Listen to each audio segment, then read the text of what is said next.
Big topic today is, big question is, what does the rest of 2021 look like? And so how is reopening and vaccines changing major giving? How's it changing planned giving? And we'll talk a whole bunch there. So we'll go for about 45-ish minutes and then leave a bunch of time for questions. So settle in, get coffee, get tea, kick your spouse out, whatever needs doing to get focused here. Quick note, as usual, my colleague Simone has put a ton of great work into making sure this is CFRE approved so that those of you with limited professional development budgets can make sure that you get this.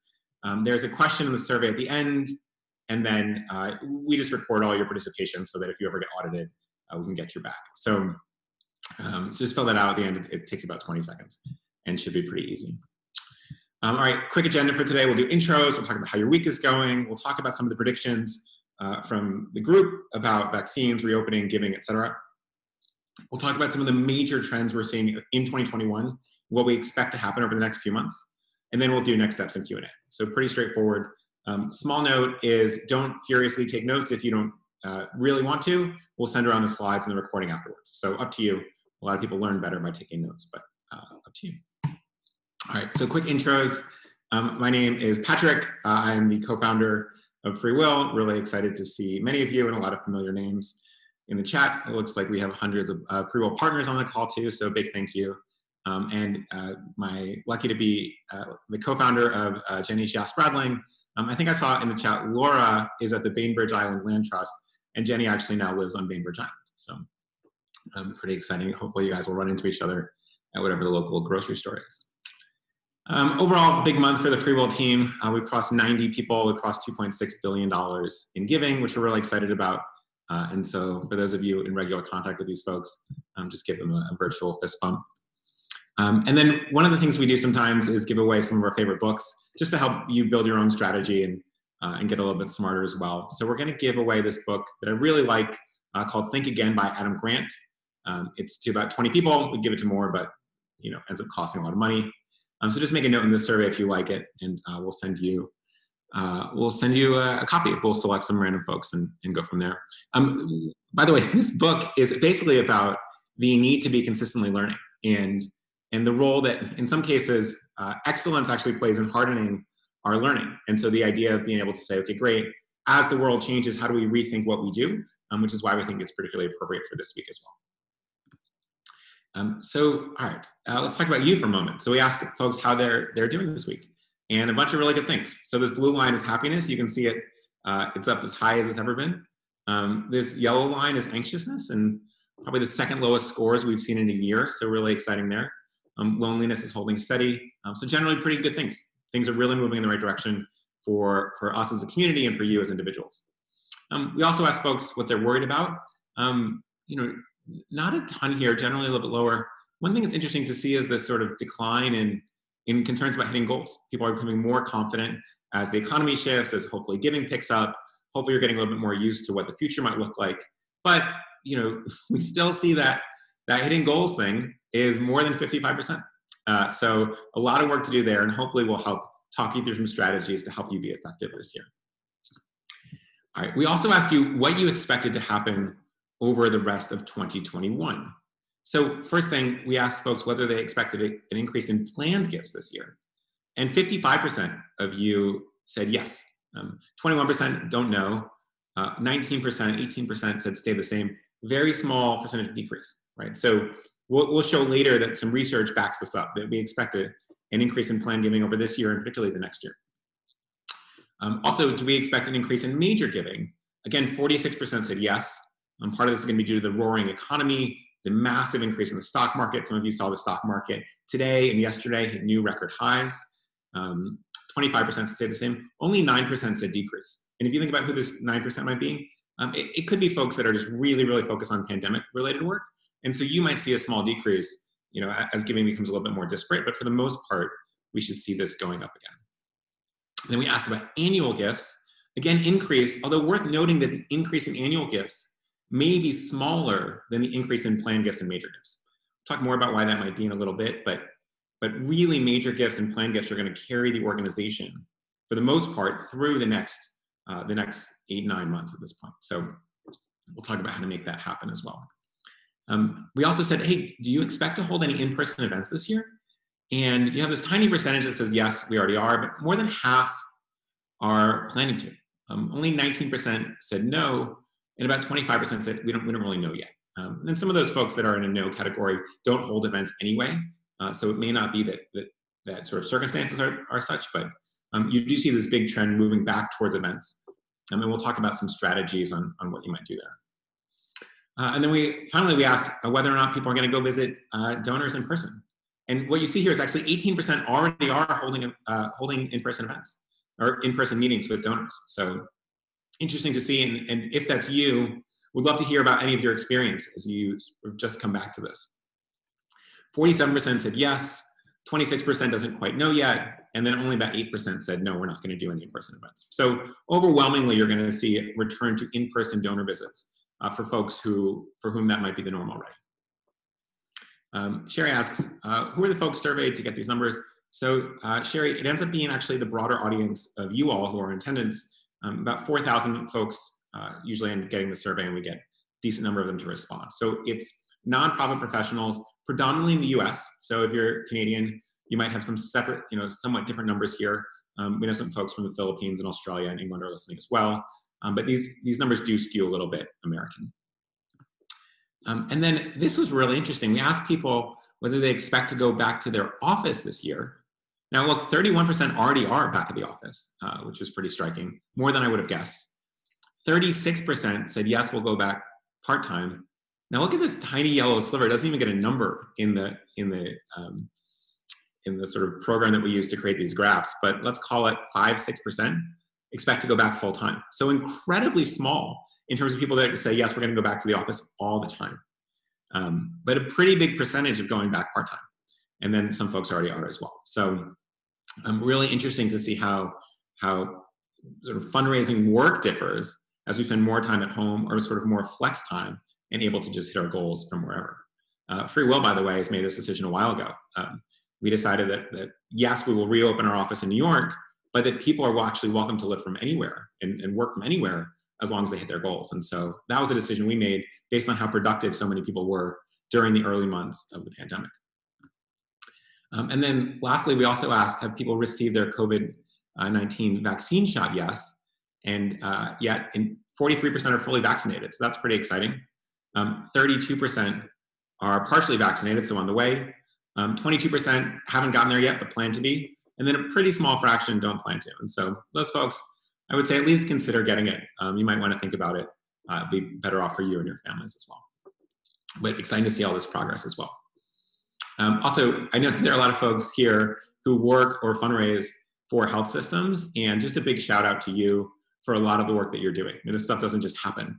And the monumental efforts going into vaccinations include a good number of people on this call who are putting a lot of effort in. And some of you guys are doing great work on the front lines there. Some of you are doing community mobilization. So you have particular ins with different parts of the community and are helping people understand the benefits of this. So just a big shout out to you as an aside.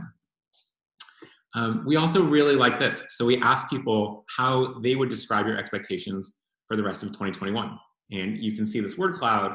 Hope is a really the overwhelming sentiment here. We have optimistic, success, busy, excited, and then a little bit down the road we have cautious. Cautiously also shows up. So if you had combined those two, they might be even bigger. Uncertain, anxious, challenge, adaptation, all this stuff. So this is all going to filter into our work. Obviously, 2020 brought a ton of changes, but 2021 is going to bring a ton of changes on the other side, and we can talk about what that looks like. One other thing that I wanted to highlight here is we asked you what hobbies or habits you picked up during the pandemic. So a couple of things really stood out. There's this whole category around food, homemade winemaking, brewing, bread making, lots of different things here. So a lot of you did that, which is pretty exciting. Whole category around art, from beading to watercolors to sculpture to guitar and piano. A lot of new habits here. Exercise. A lot of people said long walks with my husband, my spouse. A lot of running. Someone learned how to ride a bike again, and then went 60 days consecutively riding a bike every day, which is pretty cool. Roller skating picks back up. Used to be a big roller skater when I was in 3rd and 4th grade. And then here's the interesting thing. 82% of you plan to continue these hobbies.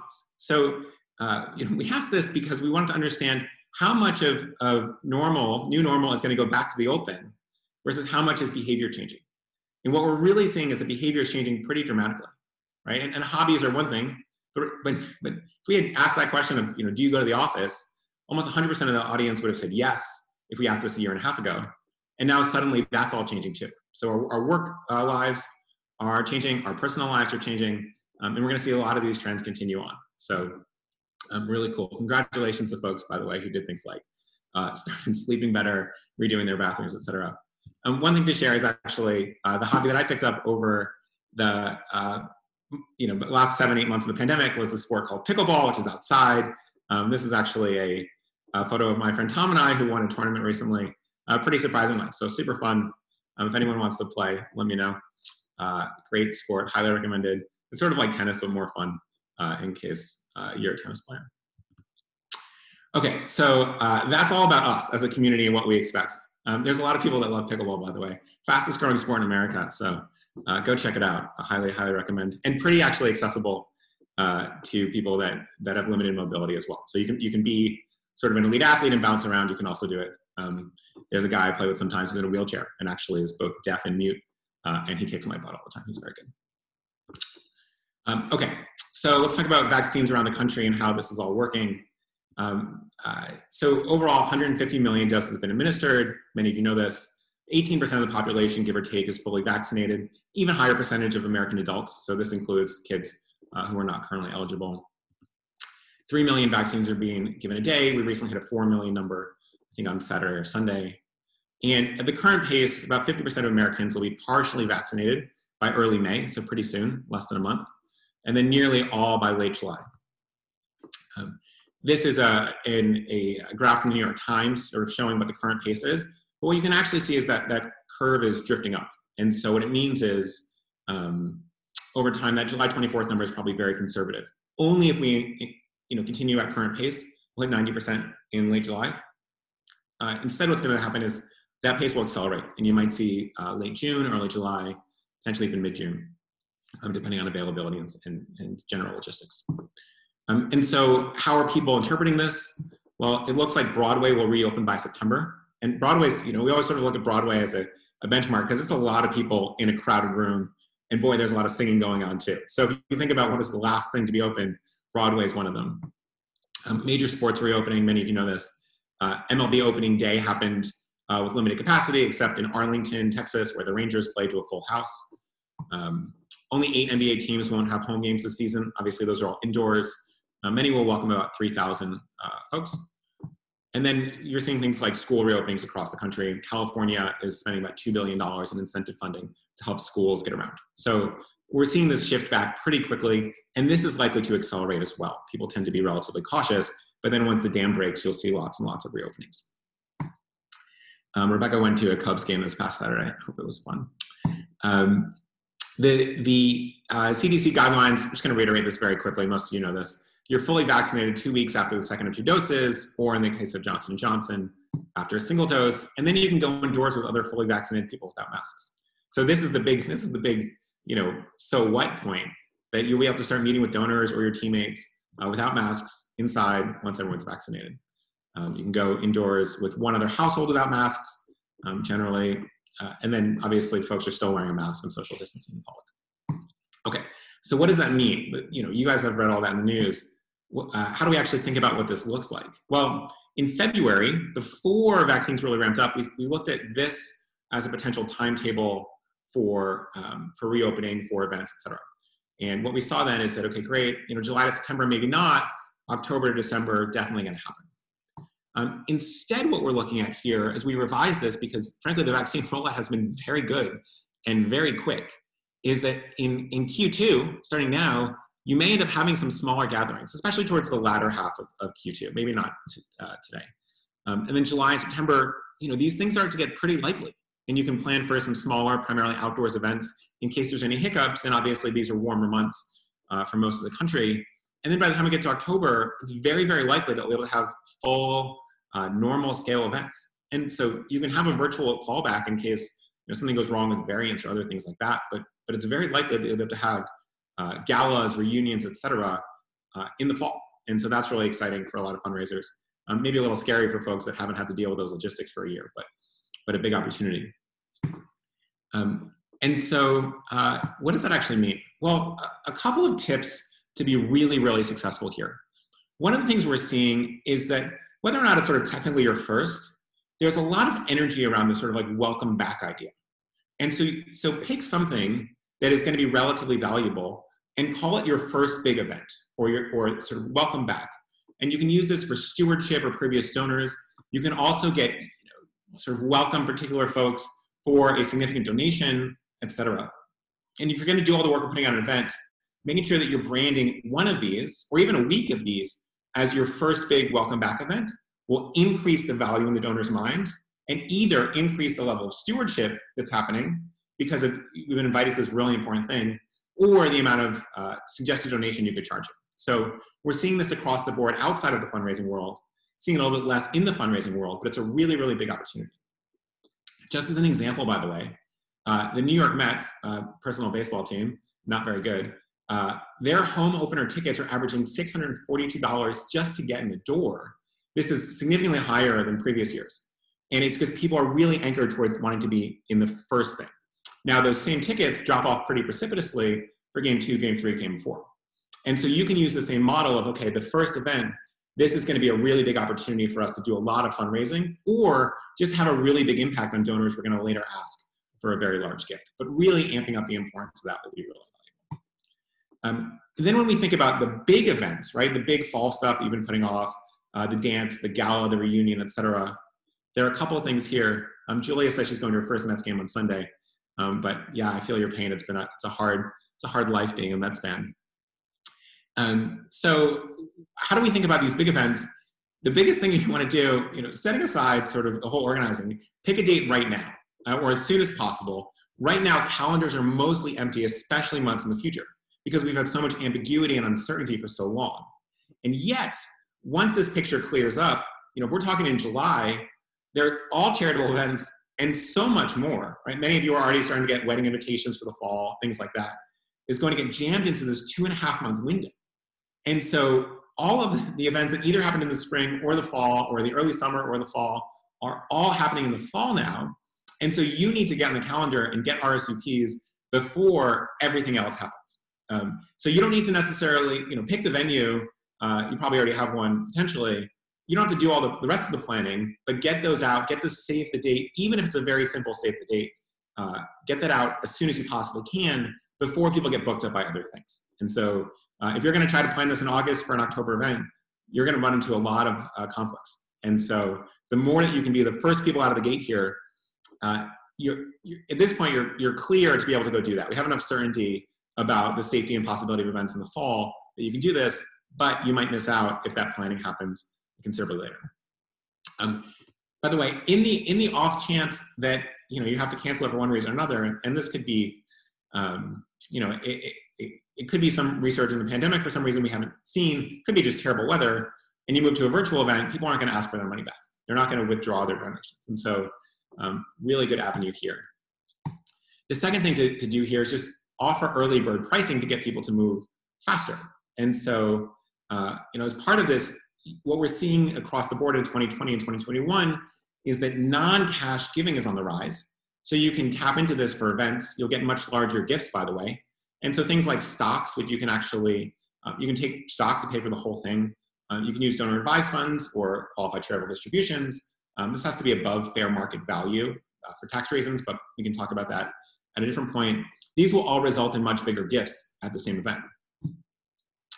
And then separately, you want to let supporters know that there will be a virtual option to give them certainty. So even though as we're talking about this, most of your donors may not have their heads around the idea that, look, this is going to be pretty safe and reliable to be able to do this in the fall. And so you can have a fallback virtual option to make sure that people are locking in, even if they don't know that they're going to make it personally.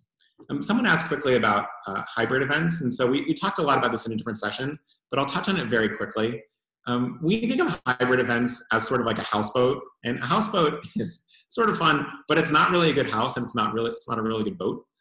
What you really want to do is, if you're going to have hybrid events, instead actually have two separate events. And so you can have the real gala and a virtual gala, And the real gala takes place Wednesday for 3.5 hours, and the virtual gala takes place Thursday for 45 minutes or an hour. Nobody wants to sit on a Zoom for 4 hours and watch other people drink champagne. No fun, not exciting. And so the way you hybrid event is you actually have 2 events in close proximity, and people can join the later one if they like. One other thing is, while you're doing early bird pricing, it's always helpful to have a reason. And so doing things like buying early helps us put your donation to use faster and plan for a very successful year, and people are suddenly much more likely to do it. So when you offer early bird pricing, make sure to create a clear why, and it can be as simple as that. And we've shown this in other sessions, but including literally any reason at all dramatically increases responses. And so just make sure that you're very clear on why you're asking for early bird giving. Now, when we're talking about one-to-one visits, these are going to happen much faster, right? A one-to-one visit is sort of a different level than 500 people in a sweaty, crowded ballroom. And so once you are vaccinated, and obviously this means that you need to feel safe and feel comfortable doing this, setting aside your donors for a moment, make sure that you yourself are feeling good about this. But once you are, you can start paying attention to age requirements by state. So what that means is that, look, all of your donors are not getting vaccinated at the same speed. And so you can start now, again, if you are comfortable, by looking at when are folks open and available to be vaccinated, and then delaying 6 to 12 weeks after that. So this means, in the most part, starting your visits with your older donors first. So if you have age data, because you're a college or a hospital or someone else that's collecting this, you can actually start visiting folks now who are over 75.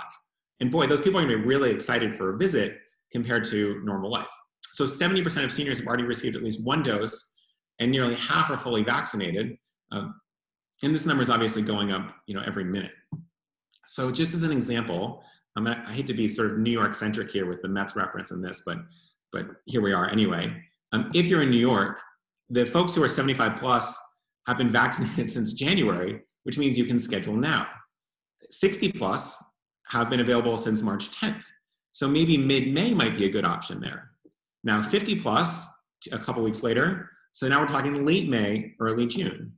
The 30 plus group, sort of my category, is became available on March 30th for many, and now we're thinking, okay, mid-June, maybe late June for these meetings, and so on and so forth, right? So you probably don't have a lot of major donors under 30, but if you did, you could do them a bit later. So you can do similar mapping for the state that you're in, and say, okay, great, well, let's look at what Utah or Georgia or Mississippi or Illinois did, and start mapping, okay, great, well, this means that we can actually start having meetings soon with the folks who are 70, 75, and then we'll go down the list from there. And people will always be comfortable telling you if they don't want to.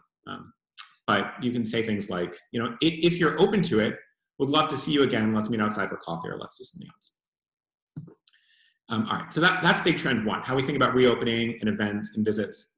Trend 2 is we're seeing this, fundraising budgets are actually expanding. So 2020, as many of you know, was a pretty strong year for giving, all things considered.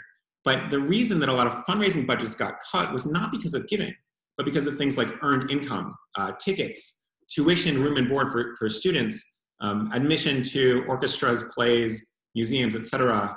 In hospitals, things like elective surgeries were down. And so suddenly the budgets got cut pretty dramatically, not because giving was down.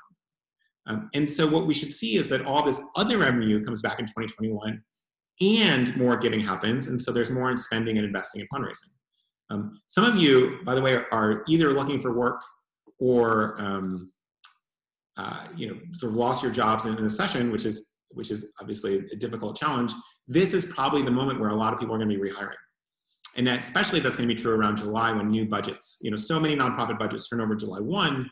So if you yourself are looking for a new role, even if you have a current job, but you just want to change it, that's going to be the moment to look for, right? So that these roles are going to be opening late summer, or sort of mid-summer, early July, and jumping in on those will be pretty exciting. So good luck if that's you.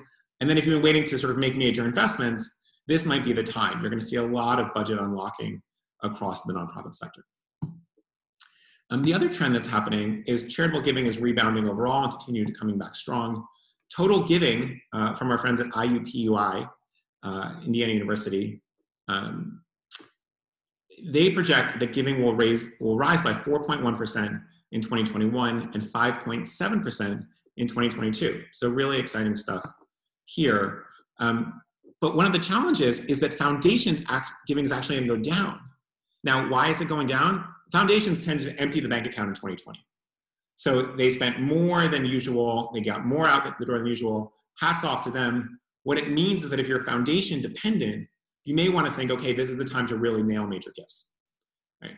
And so these will come back in 2022, but 2021 is not a great year for a foundation dependent organization. Or an organization that is sort of hybrid across annual, major, planned, et cetera.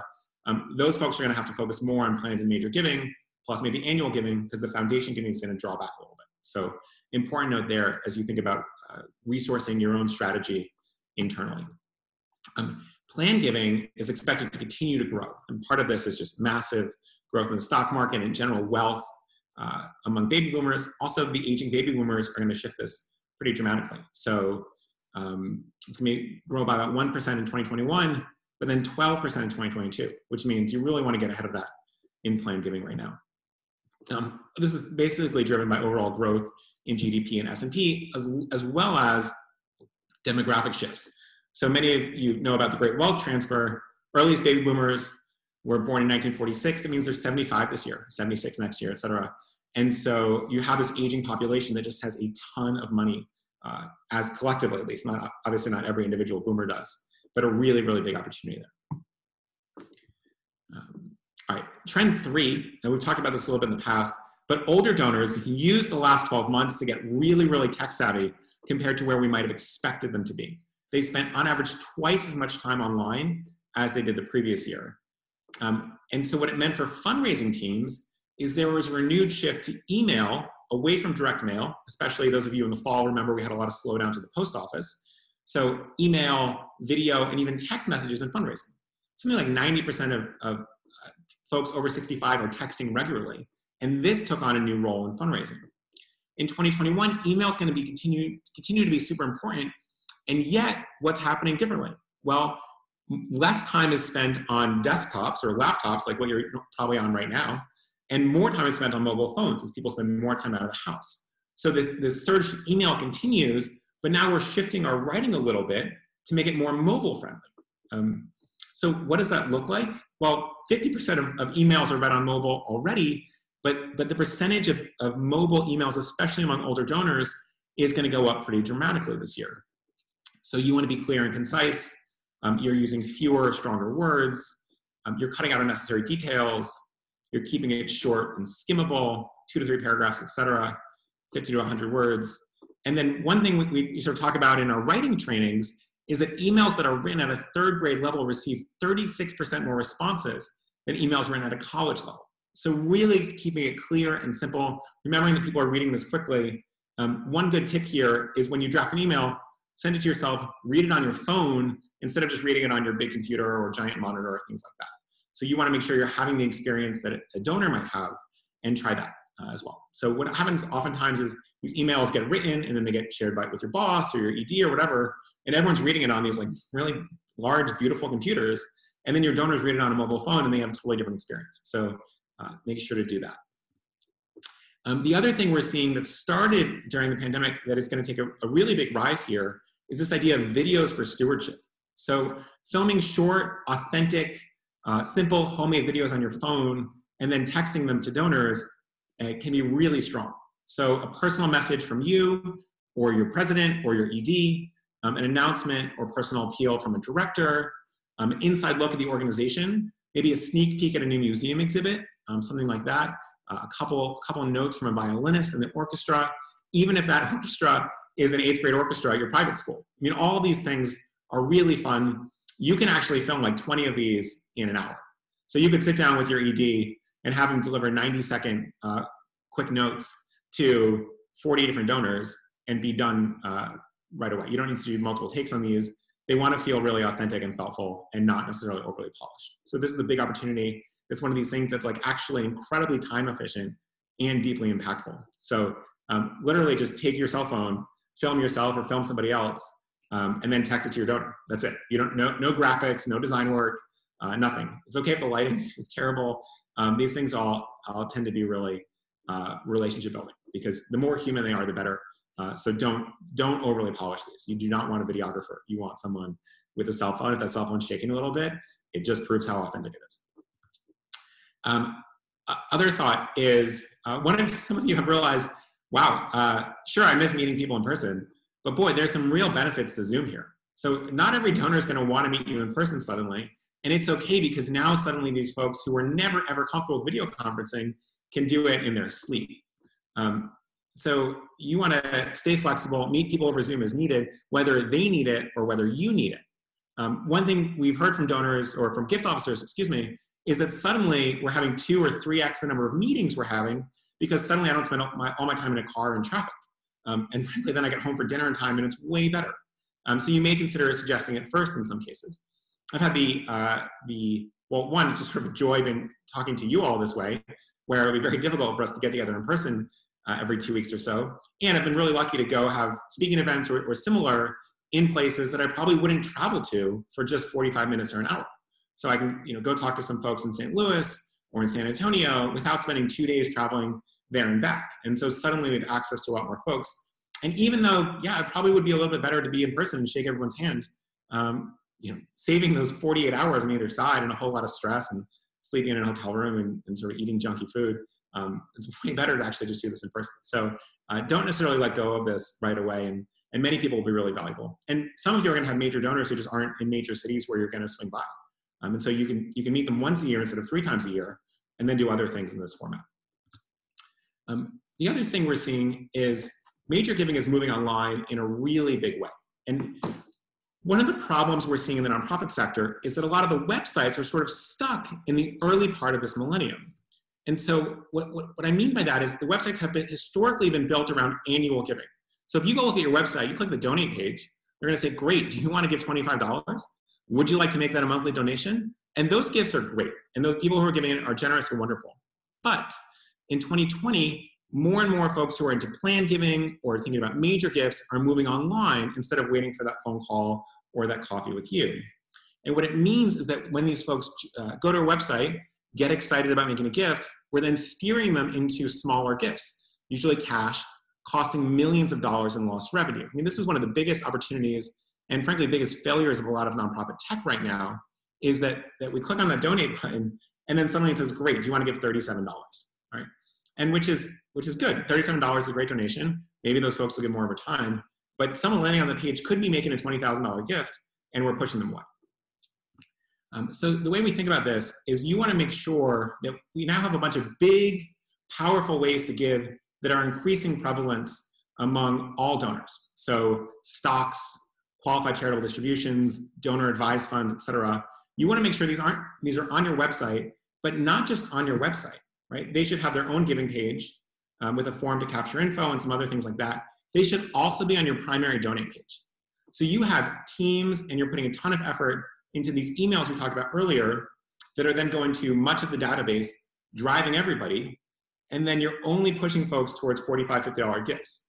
Instead, you want to make sure that on those pages, you have an option to give stock, to give a qualified charitable distribution, which we'll talk about in a moment, to give out a donor advised fund. Sometimes people say, well, what if we actually missed out on a cash gift if someone went to do that? Just as a reminder, the average cash gift is like 45 bucks. The average stock gift ends up being like $11,000. And so if you're going to occasionally, there's no evidence, by the way, that you're missing out on cash gifts this way.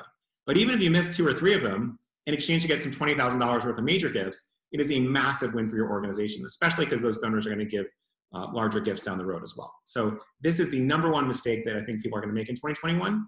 There's some pretty easy ways to fix it. Get on my soapbox about that for a second, but that is just incredibly, incredibly important. And if you only take sort of 20 minutes or one thing away from this, that is the big strategic insight there. Just as a quick aside, because I know about half of the folks on the call are FreeWill partners, we're actually going to do a whole training on integrating stock giving to your website. That's on Wednesday, which I guess is tomorrow at this point. So my colleague Bree is going to do that. She's wonderful.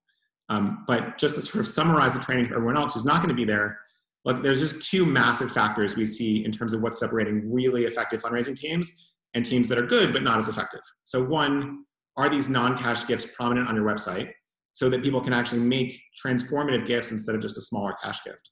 And then 2, are these gifts being brought up in one-to-one conversations? And we see, single gift officers at an organization who are routinely bringing this up, who are then closing $100,000 gifts repeatedly. And then we see folks that are sort of having, the same relationship success, but closing gifts that are a tenth of the size. And so this is a really important difference here. All right, so back on this. The other big trend, and this is the last big trend we're seeing this year, is that qualified charitable distributions are exploding again the way they did in 2019 and 2018.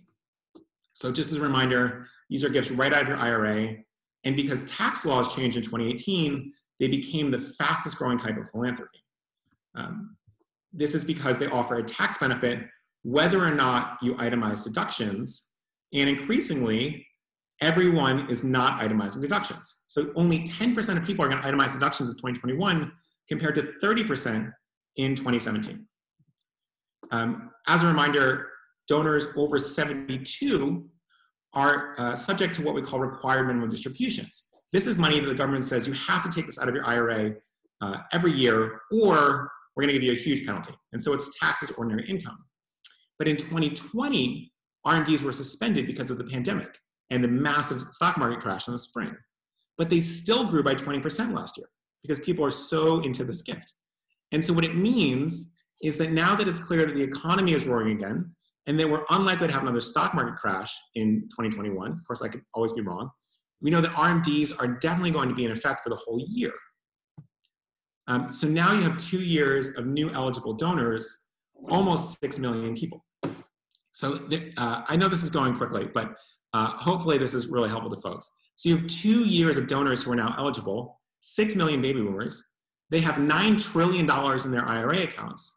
And so explaining these and giving clear path to QCDs is one of the kindest things we can do for our donors here. So what we're seeing more and more is that organizations who have a significant percentage of donors over 70 are putting this in virtually every fundraising appeal.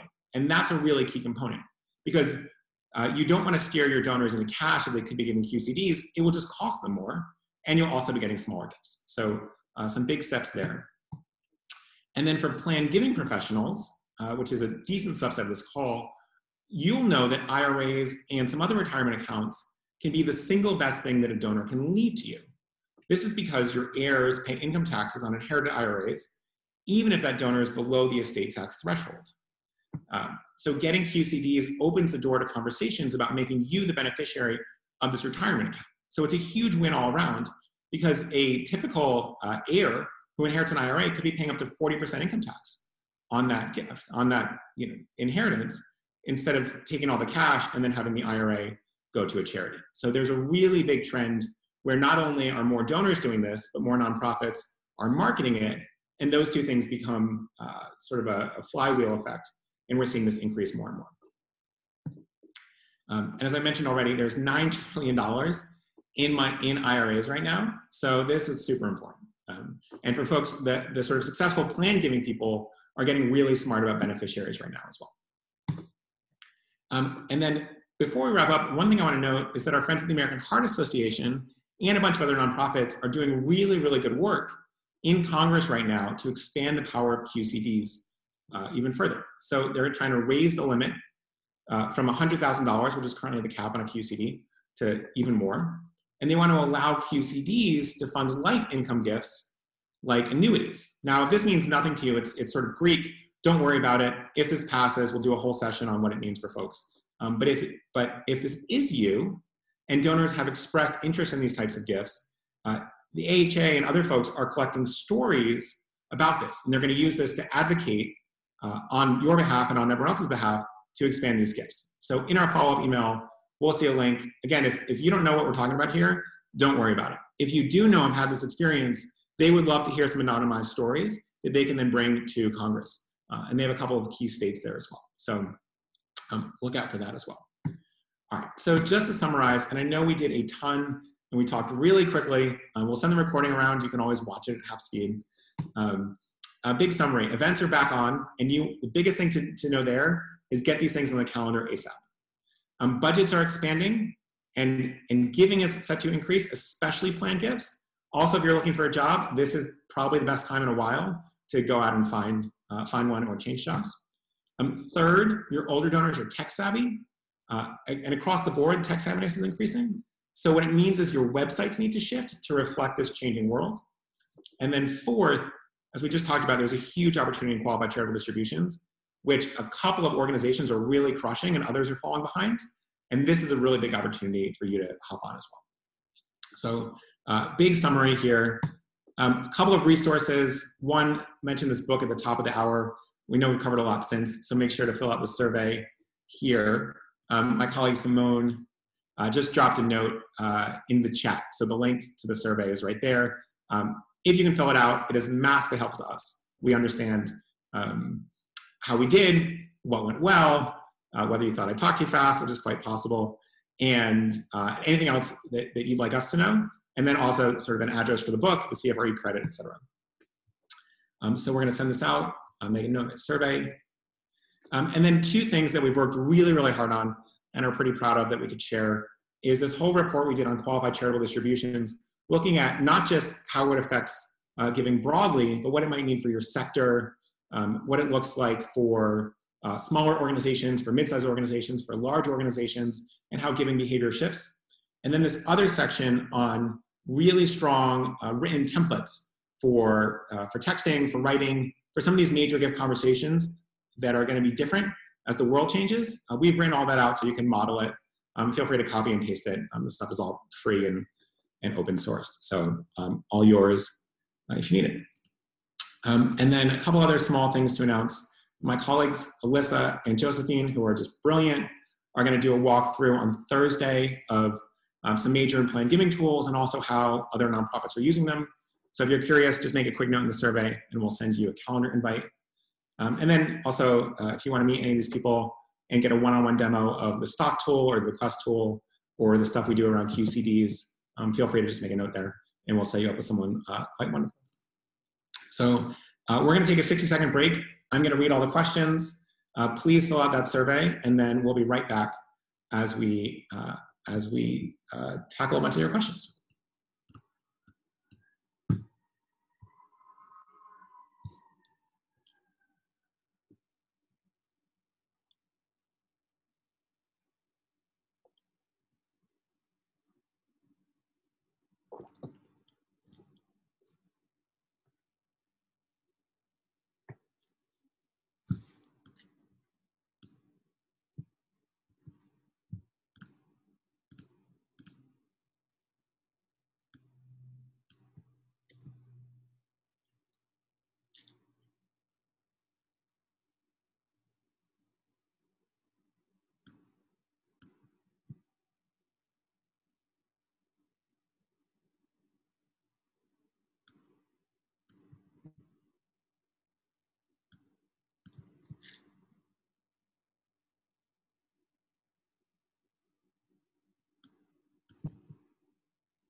All right, well, so we have a lot of questions. We're going to take some of them, and then we'll sort of scroll through all the rest and make sure to work them into future trainings as well, in case that doesn't get answered. So some really interesting stuff here. Jean says, I see the opportunity for events to happen in Q4, but I'm finding donors and supporters still quite hesitant about committing to in-person events. Are other people having the same issues or not? So if you've had those experiences or not, feel free to enter that in the chat. The second thing I would note is that this is where having a virtual backup is going to be really key. And again, these backup tend to be sort of separate events, but you sort of save the date. The virtual backup can be at 5 o'clock on the day of the gala, or it can be at, the day after for 45 minutes. You want to make sure these are separate. It's very difficult to hold on to have a good in-person and virtual event at the same time. But making sure that backup is in play will then allow people to say, great, I can definitely do one of these and I don't know yet. And then as the months progress, they'll probably move towards the in-person one. Susan asked, do you think virtual one-on-ones have affected the amount of major giving or planned giving funds raised, we are projected to have a surplus of over $1 million from July 1 last year until this year. I do think this is a really interesting point. And what we're seeing is that the volume of visits is so much higher. And frankly, the quality of life for a lot of gift officers is so much better because you're not just living in traffic, that you may actually have not only sort of more visits, but you all sort of have the feeling of, you know the sensation of it being 5 o'clock and it being your 4th, 5th visit of the day, and you're just sort of drained. Like, you can still bring it because you're good at this stuff, but frankly, you're lower quality than if you've sort of slept well and been well fed and haven't lived in your car all day. And so there may be some real opportunity here that we don't want to let go just because we're sort of used to doing things the old way as well. Michelle writes, I'm an MGO, visits are way up and so is self-care. I mean, I think it's easy to forget how human everybody is. And some of these travel schedules are grueling. So really glad, and folks who can should be pushing for more of these as well. Other questions, with children who are navigating returning to school, I'm already having significant welcome back fatigue and think there may be a significant portion of the country that's turned off by too soon reopening. How would you manage a high potential? So I think in that case, you want to call, going back to this idea that you have a virtual option also, but also call out that it's somewhat distant in the future. So if you're planning these big fall events, say, great, we expect things to be in good shape there. If not, we'll have a fallback option. But we did want to make sure you were the first to know about this. I think it's very easy also to overestimate this level of fatigue with a few folks who are frustrated by it, but generally the population is really excited. And you look at any of sort of the macro trends, it points to a lot of data saying, boy, people are really ready to do this. So I wouldn't be too nervous about this. This is sort of like early days in the pandemic when people worried about Zoom fatigue. Zoom fatigue is real, but it's much more real for people like us who are sort of white collar professionals in this space all the time.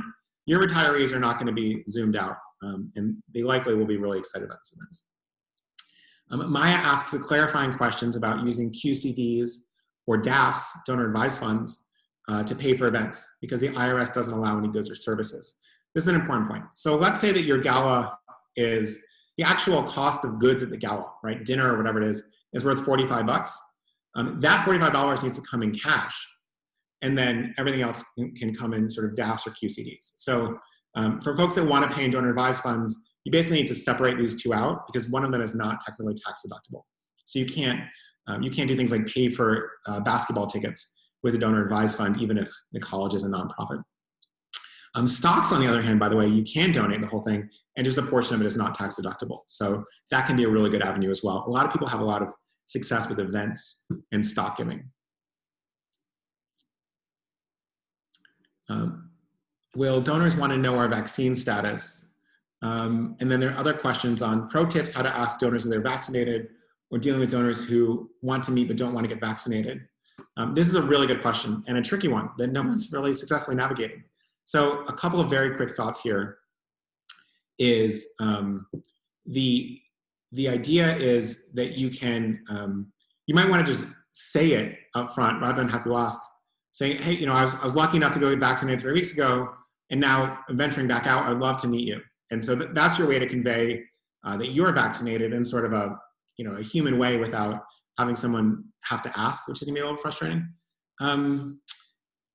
Whether or not you want to ask donors, it's sort of up to you. This can be a little tricky. If anyone has some great ideas, put it in the chat. I mean, I think we'll see what this looks like over time. What you can see is that willingness to get vaccinated is really going up. And there was some initial hesitancy, but as it's sort of like anything else, like once more people do it, it became mainstream. And so you're going to have a relatively small number of donors who actively don't want to be vaccinated. And then it's up to you. You can meet them outside, or you can choose not to. But that will be something to navigate. And so I'm curious how folks navigate it going forward, and we'll go from there. Someone says you can also tell them to get vaccinated, which isn't the worst idea.